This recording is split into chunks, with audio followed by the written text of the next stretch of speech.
अस्सलाम वालेकुम। आज की रेसिपी जो है धोखा रेसिपी। धोखा इसलिए कि ये पूरी तरह से वेज है लेकिन टेस्ट में एकदम नॉन-वेज लगेगा, क्योंकि जिसे भी मैंने ये बना कर खिलाया सब ने कहा कि ये नॉन-वेज कबाब है। तो चलिए बनाते हैं रेसिपी। फर्स्ट क्या करना है, छिलके वाली मूंग की दाल लेना है। आप साबुत मूंग भी ले सकते हैं। ऐसे अच्छी तरह से मसल मसल के धो लेंगे ताकि अच्छा से दाल क्लीन हो जाए। उसके बाद इसे भिगो देंगे कम से कम 1 घंटा, ज़्यादा से ज़्यादा 2 से 3 घंटा।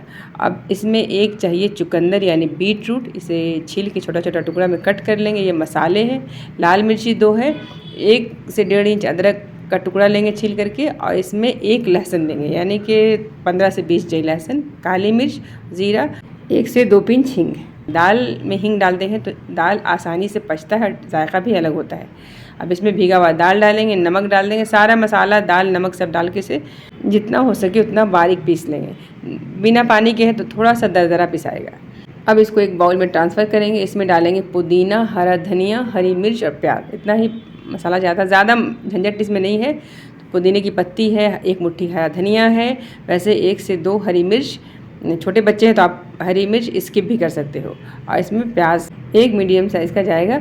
इसे अच्छी तरह से मिक्स करेंगे और इसको हाथों से कबाब का शेप देंगे। चाहे गोल गोल बना लीजिए या फिर इस तरह से लंबा लंबा बना लीजिए, और इसको बनाकर एक प्लेट में रख लीजिए। आप चाहें तो बना करके इसे फ्रिज में स्टोर करके भी रख सकते हैं। इस तरह से बना लीजिए और इसके ऊपर आप चाहें तो पोस्ता दाना यानी पॉपी सीड या फिर वाइट सेसमे सीड यानी वाइट वाला तिल इसके ऊपर स्प्रिंकल कर दीजिए ताकि एकदम लगे कि कबाब ही है।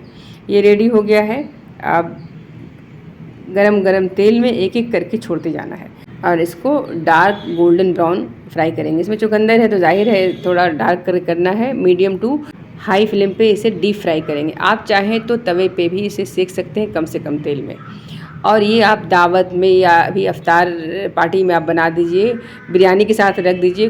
कोई सोचेगा भी नहीं कि ये मूंग दाल और बीट रूट का पकौड़ा एक तरह से है जो कबाब जैसा टेस्ट कर रहा है। ये उनके लिए भी ये रेसिपी बहुत ही ज़्यादा फिट होगी जिनको क्रेविंग होती है नॉनवेज खाने का और किसी वजह से नहीं खाना चाहते हैं नॉनवेज, तो ये कबाब ट्राई कर सकते हैं। ये रेसिपी आप ट्राई कीजिए। अगर ये आपको वाकई में लगे कि हाँ ये कबाब लग रहा है नॉनवेज जैसा, तो हमारे चैनल को सब्सक्राइब कर दीजिएगा, ज़्यादा से ज़्यादा शेयर कीजिएगा। लाइक करने में आपका कुछ नहीं जाता है, ना ही सब्सक्राइब करने में। तो खूब सारा अपना ख्याल रखिएगा, हमें भी दुआ में याद रखिएगा। अल्लाह हाफिज़।